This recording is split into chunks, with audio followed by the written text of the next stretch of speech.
Excitebots Trick Racing, sequel to Excite Truck. If that title didn't grab your attention, I won't blame you. In fact, the game in general is rather forgettable from a presentation standpoint. The game's animal-themed bots are certainly more interesting than the trucks in Excite Truck, but overall the game sort of suffers from a generic feel between the music and the locations. There's nothing really memorable about it. But that doesn't stop the gameplay from being awesome. It's one of the most fun games I've played for Wii, even though it has some flaws. Unlike in most racing games, the goal in Excitebots isn't just to get first place, but to get a certain amount of stars by performing tricks throughout the race. Getting first place or ranking higher will get you more points at the end, but you can still win without having finished first. Collecting these stars is what makes this game so much fun. The game rewards you for doing almost anything, between drifting around turns, getting big air, doing spins off jumps, going through trees without getting hit, even crashing gives you stars. Apart from those more obvious ways of getting stars, you can also get stars from doing the many mid-race challenges that appear on the track.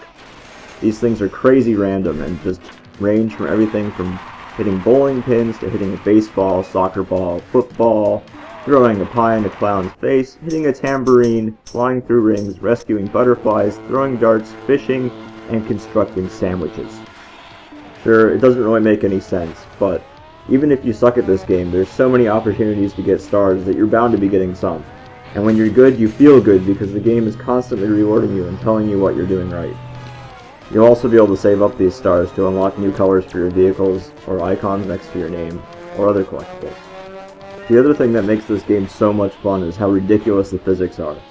There's these exclamation point markers on the track that will deform the track and make ramps and valleys, which will either open up shortcuts or just offer you something to jump off of. But even if you don't have a huge ramp, you can still turbo boost off of it and go flying with a satisfying whoosh. Boosting is also a big part of this game. When you boost, it fills up a meter on the side of the screen that lets you know how close to overheating you are. If you overheat, it slows you down a lot, so you have to manage how much you can boost without overheating. The interesting feature is that if you go through water, it'll reset your meter completely and you can just boost as much as you want.